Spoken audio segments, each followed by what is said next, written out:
Hey, good afternoon again. My name's Randall Rader from Public Works Stormwater Drainage. And today we're going to be going over the Bobcat T7500. A lot of people call it the skid steer. All right, first thing we're going to do is we're going to do a quick safety walk around of it.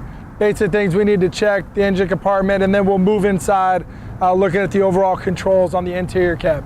All right, so one of the first things we're going to check on this T750 Bobcat is the front bucket, the hydraulic cylinders, and the connection points. So I'm going to check both of my cylinders. Much like on every other piece of equipment out there, I'm looking at my points of connection, making sure they are connected, lubricated but not over lubricated. I'm checking my bolts. I'm also going to check the cylinder and the rod itself to make sure there's no damage, any dings, dents, any other apparent damage. Then I'm checking my hydraulic hoses, the fittings, making sure there's no leaks for that hose itself. All right, as I work my way around here, next thing I want to look at is I'm going to look at my tracks. I want to make sure the tracks aren't damaged, they're not cut, ripped, anything lodged in them. I'm also going to look down at the interior part of the track for the same, looking at the teeth, looking at the sprockets, making sure they're clean, there's no damage to them, and there's no foreign body lodged in there that could cause this track to possibly slip off. Moving to the rear, these ones are covered, but you also want to check your connection points for your lift cylinders as well, making sure that the hydraulic hoses aren't leaking, checking your points of connection, and checking the lubrication as well on all your lift points. From there on, we're going to move to the back and check the engine compartment. All right, on the rear, you have a couple different compartments. Up top, we're going to have our where our radiator is. We'd check that to make sure there's no debris up there that would prevent it from cooling. A couple other things I want to point out. Your exhaust, obviously don't get near that. It will be very hot. And your lights. You have your reverse lights and your parking and brake lights. All right, next we're going to open the engine compartment. All right, from here, with the engine compartment open, you can now see the engine and all the workings. Obviously, this is where our diesel fuel goes. Things I'll check in here, I'm just looking at your hose, making sure there's no leaks, damage to it. I'm also going to check inside here my belts, like on every other vehicle, for any damage, any cuts, rips, excessive dry rot. I'm also checking tightness. I'm also checking my coolant hoses. I'm looking at my hoses for any bulges, any cuts, leaks, any just apparent damage. Moving down, I'm also going to check all my wiring, making sure I don't see any burnt or frayed type of electrical wiring, and that's to include all the way over to the battery. I'm going to check battery connections as well, making sure they're tight, no burnt or frayed looking type wires. If you move and you can look inside further, you can also see some of our hydraulic hoses. You would also want to look in there and make sure you don't see any hydraulic fluid leaking. Check for tightness and damage to the hoses. As I gave the quick overview, radiator, you want to make sure that there's nothing on the outside that's going to prevent it from cooling. You would also lift the handle, give it a turn to lift it up, and it actually slides back and out the way. You'd want to check and make sure that you don't have no apparent leaks from any of your hoses, and any damage or anything to or any foreign body on your radiator itself. Getting into this is a little different. It's actually a front entry. So you're going to push the button, pull it open, and again, you need to ensure your 3 points of connection. You actually have steps on top of the bucket as well as right behind the bucket. So before you do that, you probably want to check and make sure your traction is good, that the step is on there good. There's nothing on there that's going to cause you to slip. So you're going to step up, grab both your handles, step over, and then as you're going in, you would have to spin yourself to actually sit inside the encapsulated controls. All right, so from the inside of the Bobcat T7500, I feel like you're in a little capsule. All right, I'm going to point out a couple safety features first. This front window is equipped with a emergency escape. The two yellow handles you would actually push down to the sides, and then that glass would come out. There's obviously also one behind you. All right, on the rear side, you have two handles up top. You pull those handles down, push that glass out, and you can also escape there. All right. Last emergency safety device here is our fire extinguisher, which is up to the left of the operator, mounted on the roof. You would want to make sure that that is in good safety operating order as well. All right, so basic controls of this piece of equipment. Good thing is you have operation instructions located on a placard right here to the left, and you also have basic control diagram located down here by our climate control items. All right, a couple more of our checkpoints. Right here we have a cap for our windshield washer fluid. All right, so if it needed to be filled, you know now where it's at. We'll go through our climate controls. All right, we have our fan speed on the left. In the middle, you have your heat or AC switch, and then on the right, you have your cool to warm. Moving up the left-hand side, you have a couple different switches. This yellow switch here that says has a picture of the bucket and then off, we leave that in the off position.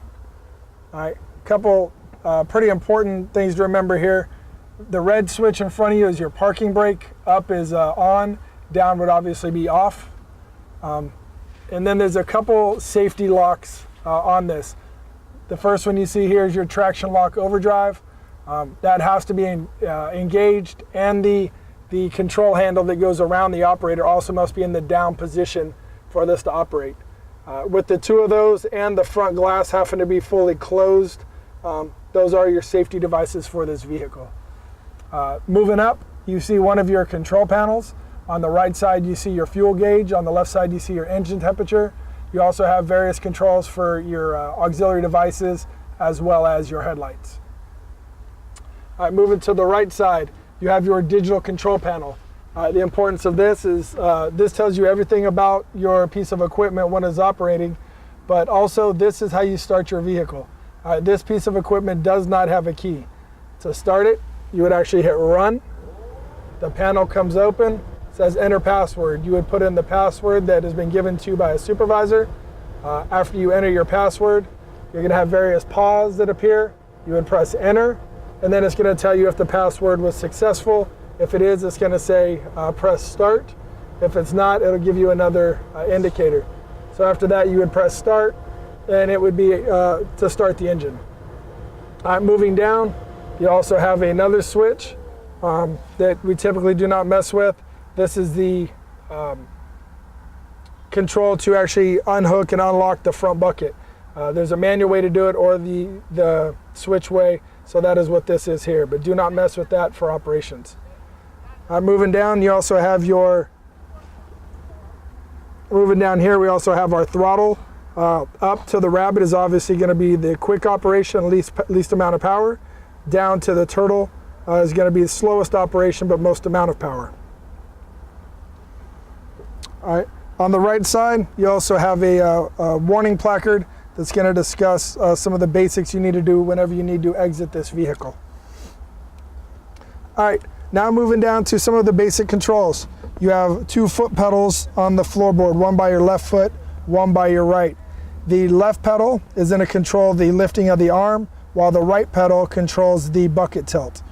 So if you're to push your pedal forward, that is actually going to push the lift arm down. You step on it on the rear with your heel, that actually lifts the lift arm up. On the right side, your bucket, if you push forward with your toes, actually tilts your bucket forward, and then down with your heel actually picks the bucket and controls the tilt up. To control the forward and rear movement, you have your left and your right control sticks. All right. As you see in the picture, to move forward, you press both sticks forward at the same time. To move backwards, you pull them both at the reverse at the same time. To make a left turn, you pull your left stick to the rear, push your front stick forward. To make a right turn, you pull your right stick to the rear, press your left stick forward. Easy way to remember that, whichever way you want to turn, pull that one to the rear. All right, that'll conclude the in-capsule portion. From here, we'll move to the outside and tape actually what occurs when the controls are moved. All right, now that we have the piece of equipment fired up and running, I'm going to show the basic controls. Talked about the left pedal and the right pedal. All right, the left pedal, when you push down with your heel, pulls the lift arm up.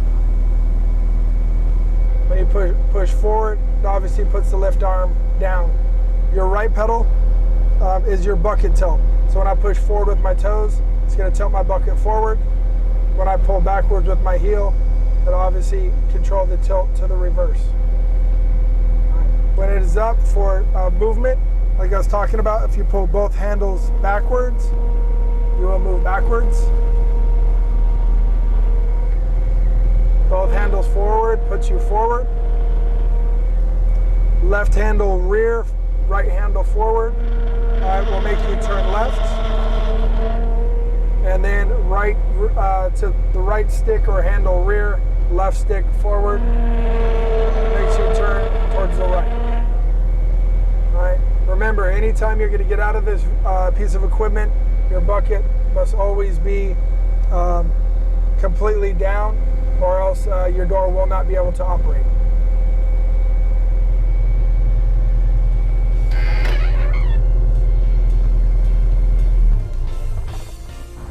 All right, that concludes the basic walk around and operation of the Bobcat T750.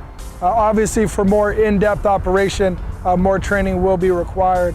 I hope this helps, and thank you and have a great day.